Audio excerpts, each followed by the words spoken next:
Welcome to the Queer Witch Project, your resource for all things queer and witchy. I am Damona Peacock, a fabulous, non-binary, neurospicy, ordained queerdo with a fascination for all things cycles, symbolism, and patterns. And I'm Moonkittee, your queer femme, poly-kitchen witch, and proud geek. Today's topic is crafting magical recipes, kitchen witchery style. Yay! This is your expertise over here. Yes. So, how do you get started crafting magical recipes? That's a good question. And really, when I was kind of thinking about this, ultimately, the first thing, if I am focusing on something that is magical, if I'm doing a recipe crafting for magical purposes, the first thing I think about is what is it that I want to manifest? So, what is my intention and what is my purpose for what I'm doing? Am I talking about something that's going to provide comfort or joy, pleasure, support? Is it going to be fun? Or is it something that's for protection? So, what is the intent about where I want to go with this, with the recipe that I'm going to craft? And more or less, we're talking about stuff we're going to consume, right? Yes, generally, this is generally consumption types of things. To a lesser extent, it could be things like simmer pots or decorations and things like that. But mostly what I'm talking about is magical recipes for consumables. But some of the other things along the same lines, when we're talking about ritual and kitchen witchery, that it kind of falls into the same thing. The first thing is, what is it exactly that I'm trying to manifest with the work that I'm doing? Okay.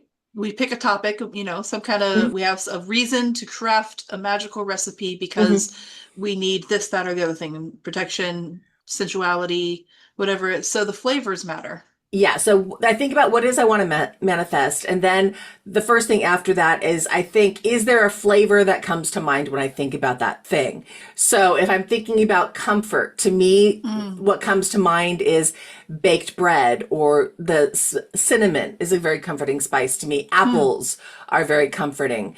If it's joy, I'm thinking lemon and fruity. That's the way that, again, that resonates with me. May not resonate with someone else, but that's what resonates with me.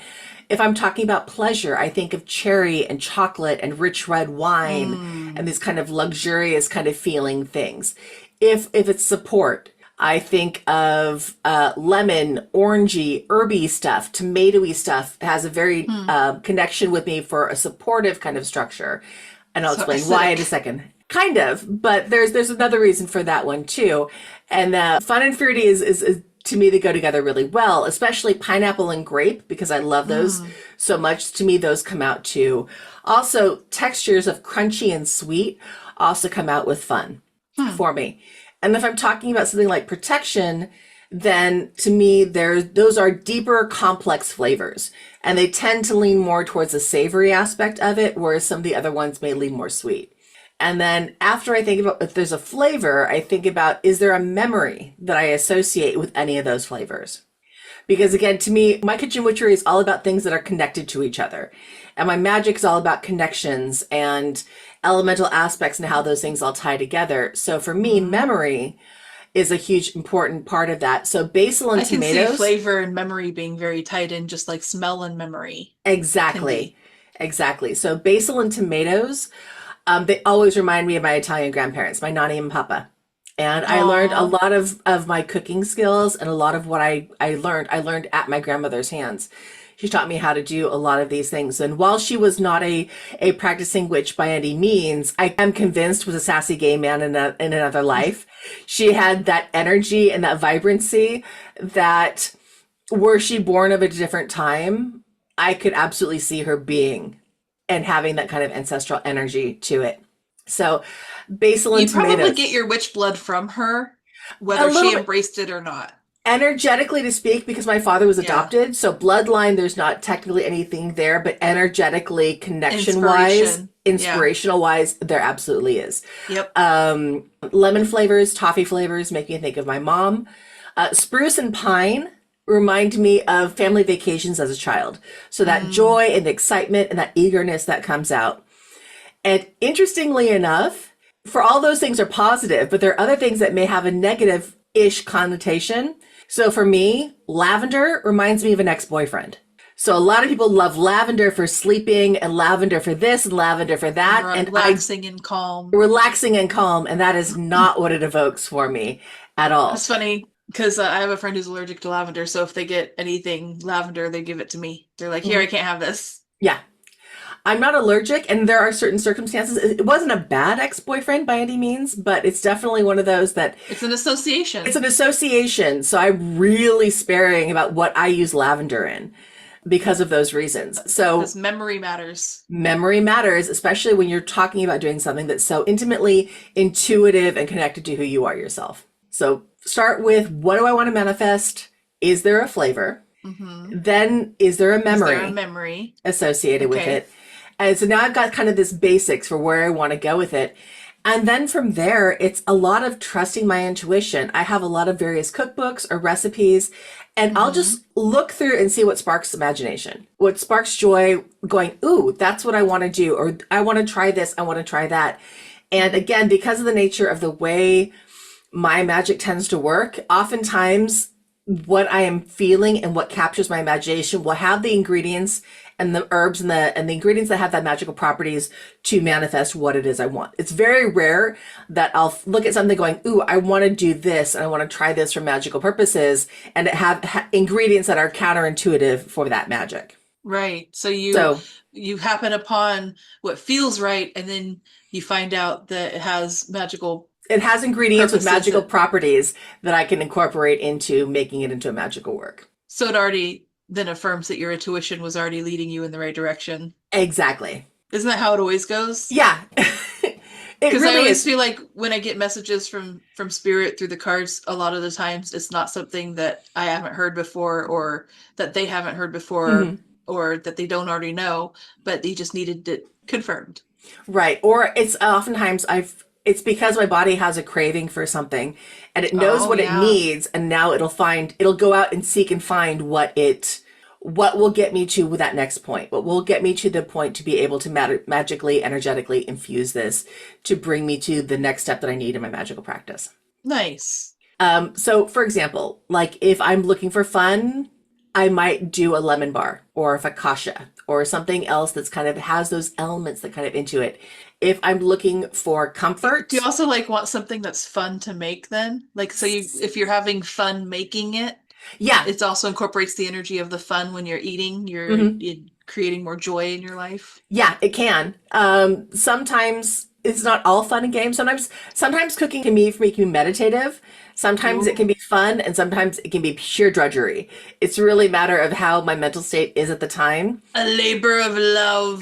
And again, if I'm doing it for a labor of love for someone else. Mm-hmm. So I tend to say, I when I was hosting dinner parties and stuff like that, I love people with food allergies, because to me that's a puzzle to be solved, because in my heart I want to make sure that everyone has something they can eat. When they're Yep, I coming over to remember my your home, parties. I want to make sure that everyone has the ability to consume and be a part of that. So that's exciting to me.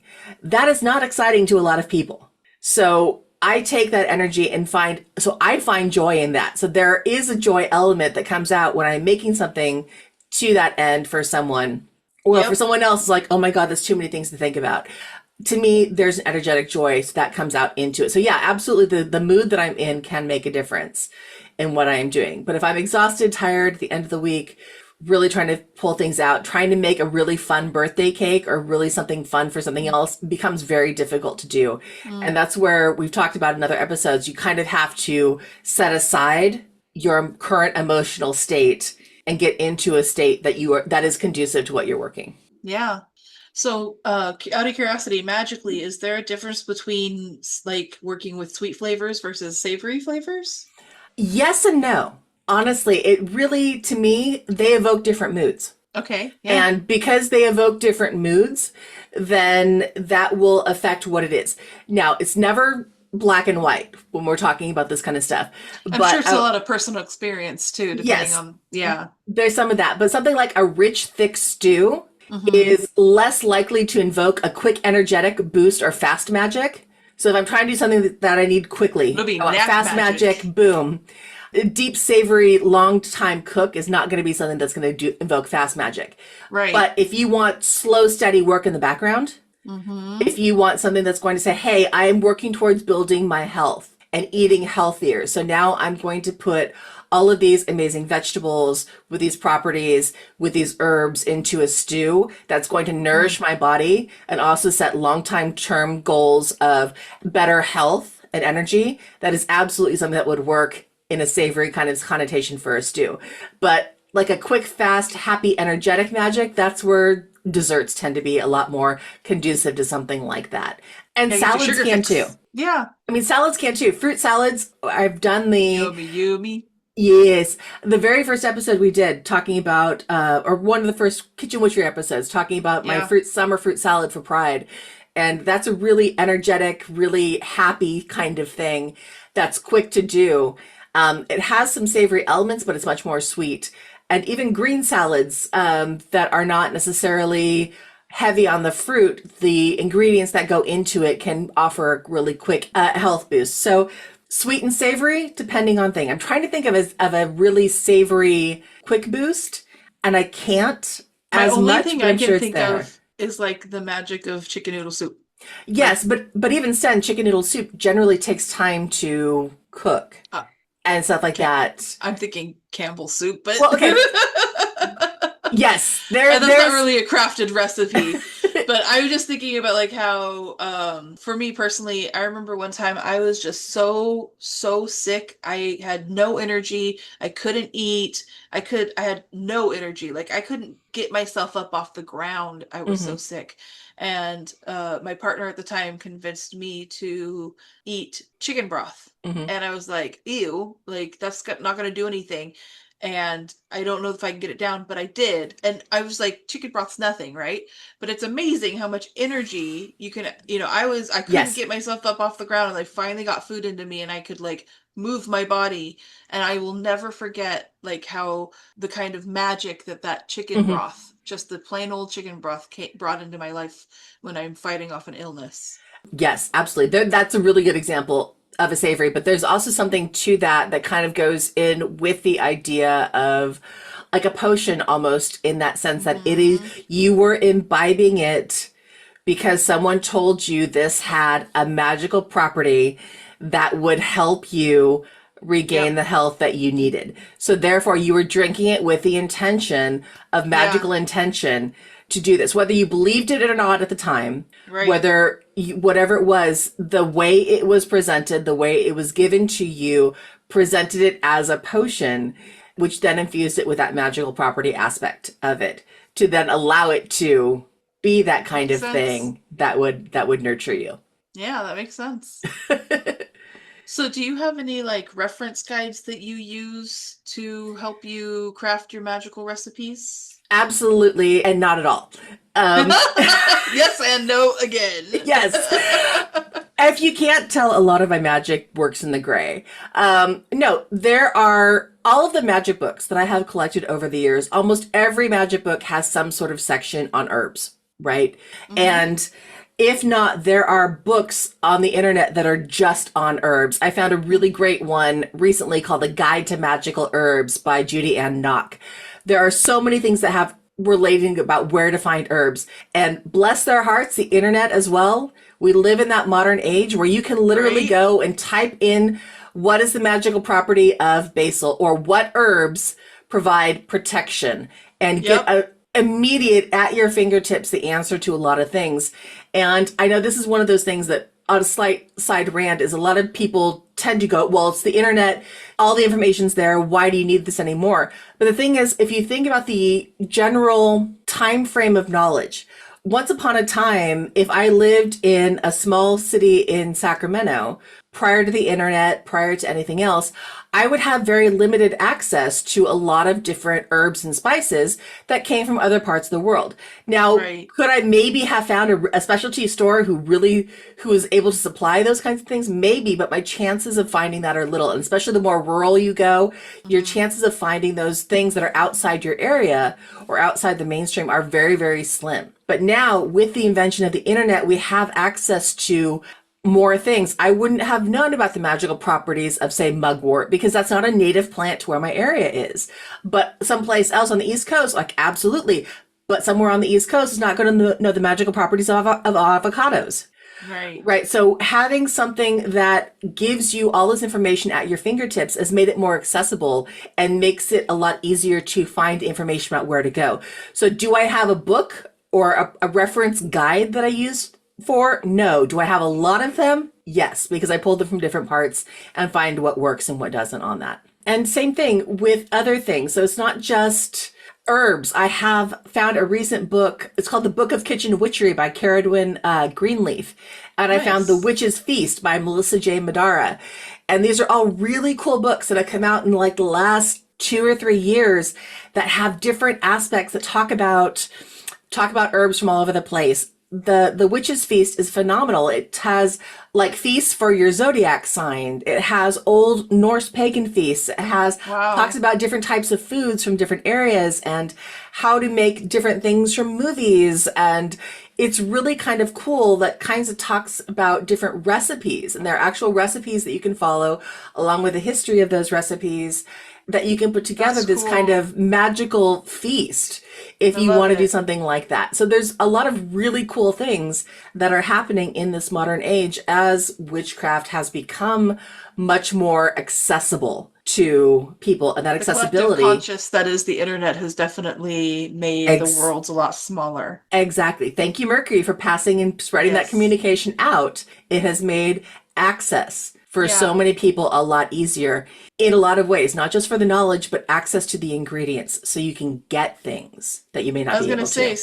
speaking of ingredients, how would you recommend ethically sourcing ingredients for like a magical recipe that you're wanting to put together? It's a really good question. And that's one of those things that we're always kind of looking at how to do that.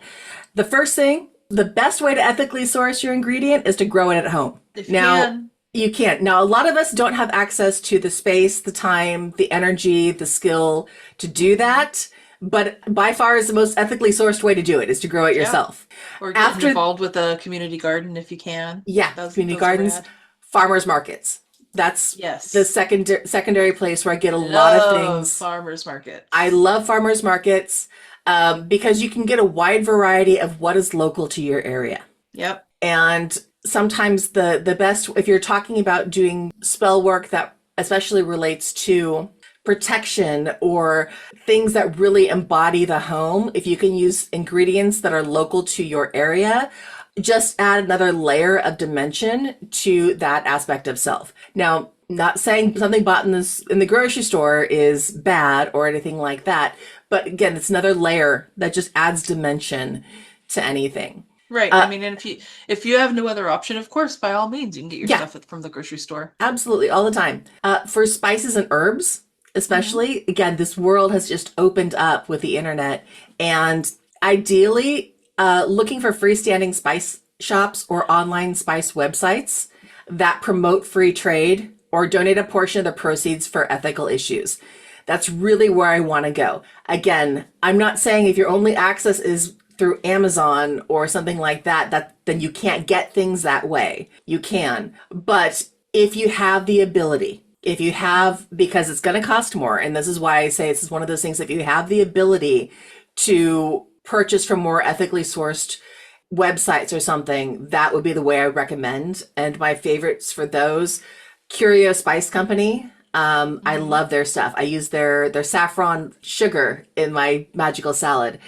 All Spicery. This is a local shop in Sacramento where which was in downtown Sacramento, that opened up when I was working down there. And you just walk in, and it's like walking into an old time apothecary shop. They literally have all the glass jars with all the individual spices lining the walls. They have a website. I love All Spicery. They are Very phenomenal. They've cool. got great pricing for what they are. You can buy it in bulk. And I did check, you can get their website too. Another Through their one, website. yeah, is a Diaspora company. They also do a lot of working with local regional farmers. They're single sourced ingredients, a lot of things. And what's great is some of these have like blends for cooking. So there's the difference between Nice. buying a single source spice if you're going to make your own, but there's also a magic in looking at the ingredients of a blend and seeing what those things and how that blend can be used in a magical property. And now you're buying one thing that has 5 different ingredients in it instead of buying 5 different separately sourced ingredients. Very cool. And then I found a few others with a quick Google search. Spice House, Whole Spice, which is in Napa, California, which is again relatively local to where I am now, and Burlap and Barrel, which is out of Chicago, I believe. Very cool. Oh, makes me want to So look much into some of things. these. Yeah, I've heard of the All Spicery before because I have another friend who has gone there to get stuff for magical Hmm. purposes, herbs Yeah. and stuff. So I need to check them out one of these days. No, that I'm so Um, glad they made it through the pandemic because I was really, really worried that they wouldn't because they opened well, like a year or so. I think once they opened like 2018, right. 2019, and in downtown Sacramento, which already is a really hard part of town, is right next to the Capitol, but there's only traffic like throughout the beginning of the day. And then when the pandemic shut down, I was really worried about them, but they're still Yeah. going at the moment, at least at the time of this recording. So I'm just really happy Yay. with it. I cannot recommend them enough. The people are amazing who work there. So do you have any recipes that you continuously go back to? A lot of what I go back to, honestly, tends to be batch bake stuff. And I'll be honest, I tend to do more batch cooking, but I don't always do magical batch cooking. Uh-huh. If I'm doing something where I'm going to create a magical recipe, it's usually for something specific that I'm going to or something I'm doing. But with that being said, the basic batch cooking stuff that I do, there's always a magical element that goes into it Hmm. for just the idea of nurturing my body and nurturing the body of the people that I love and that I care for. It's that sprinkle of love. Everything is made with Yeah. love. So there's the magic of love that goes into those kind of ingredients versus There's certainly something. a joy to feeding your loved ones, for Yes, sure. yes. And there's a magic in that, but it's not a magical working is very something I would do specifically, Hmm. depending on the circumstances of what I'm going to do and where I'm going and who I'm doing it for. Uh-huh. And yep, and the whys and the plan. Hmm. Exactly. So is all cooking kitchen magic? Once again, we've got the yes and no, like I just mentioned. If you're talking about the potion power episode, right? It's about your intent. Mm, When you're, yeah. and with magic and kitchen witchery especially, everything you do, are you doing it with intent for it to be magic? There's always a low level consumption of, again, like I just said, any food made with love is going to have Is a little bit of magic behind it. right. And you can feel that in the love that's being made versus because of something that's home cooked versus something that's like batch cooked or frozen or something else. You can feel the distance and taste the difference in the ingredients, even if they're the identical same thing, right? So there is a little bit of that magic with cooking in general, but there is also that difference of if I'm making you something specifically because you're sick and you need a chicken noodle soup or you need something like that, if I'm making that for that, there is much more intention, there is Hmm. much more thought and process that goes into what I'm doing to prepare that for someone. You can almost say that the energy and intention behind it is an ingredient in and of itself. Absolutely. Do you think it changes the flavor? Makes it taste I better? think it does, but I think it changes the flavor the way a bay leaf does. And this is one You of those like things you put it in that, there, but you can't eat it? yeah, you put it in there, you can't eat it, but also you don't know exactly what it does. Mm, And this is that's a really fair. fun experience to do. You don't know exactly what that bay leaf does. But if you put identical things in this pot and you put bay leaves in one and no bay leaves in another, there will be a difference in flavor between the two. Very, But yeah. quantifying what that difference Yeah, is completely different. I've always wondered about that because you don't eat the bay leaf. You just No, let it cook in it and then you take the leaf out. And I'm like, all right, sure. but it makes a Interesting. difference. And Baileys themselves have a really amazing Yes. inherent magical property.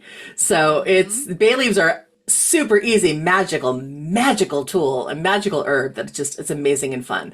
But Yeah, in fact, a lot of really simple, easy spells is you can mhm, write on a bay leaf and then burn it. exactly. It's the simplest Yeah, spell that's out there.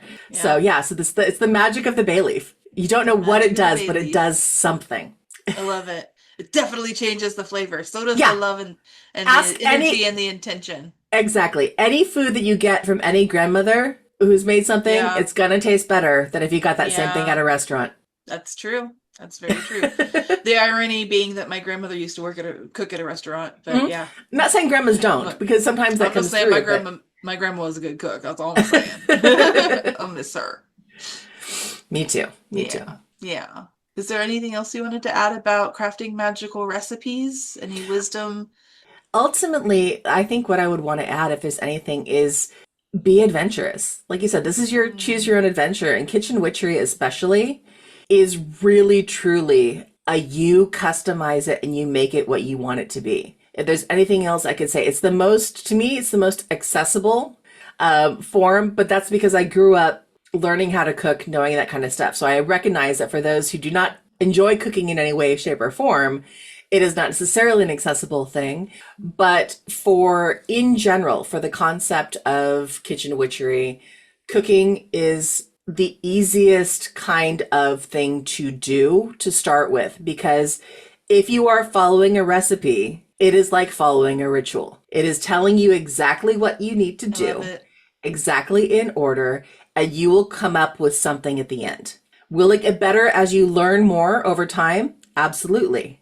We get through the first time and say, "Oh, okay, I next time I make this, I'm going to change this, this, this, and this to make it better." But absolutely, it's the most easiest example of how to get into magic in its own kind of parallel. I love the idea of somebody maybe discovering that they like the flavor of a particular herb simply because they chose to incorporate it for magical purposes. Mm-hmm. And then you learn to season your food differently just because Mm-hmm. you want different magic within your food. I just love that idea of that, like you said, to be adventurous. Mm-hmm. Yeah. And if you think back to, again, the old herbalists and old Yeah. the ancient Apothecaries witches, the and apothecaries, the herbalists, the early healers, before we had mhm. big doctors and medical things, they used the herbs and things that are around them because they had properties to heal the body. So remembering that that aspect of healing and Remember where nourishing your the medicine body, comes from. where that medicine comes through Yeah. food, comes through the things that you consume, and that is its own kind of magic. They say you are what you eat. Well, then I am a lot of homemade batch stuff thrown with occasional slices of pizza and some Well, I top mean, you ramen do in there have that occasionally. Italian Yes. Yeah. grandmother that raised you right. Yeah. Well, I love this topic. I love imagining people creating recipes based on their magical properties, Hmm. and feeding people with love and intention and energy, and pouring all of that magic into your kitchen work, Hmm. your kitchen workings. Yes. Don't be afraid. If it doesn't turn out, that's okay. Try, try, You try again. try again, and you can always feed yourself with alternate sources if need be in the meantime. Yep. Well, thank you so much for listening to the Queer Witch Project. If you like what you heard, don't forget to give us one of those stars or five of them or thumbs up or two of them or, leave us a comment. We love to hear what recipes you're working with. Please. And if there's a topic you want to know more about or an episode topic you'd like to suggest, contact us at thequeerwitchproject@gmail.com or find us on TikTok, YouTube, and Instagram with the handle at Queer Witch Project. We upload every other week. And Yay! remember, queerness is a key to magic. Be yourself and love rebelliously. Yes. Bye! Bye.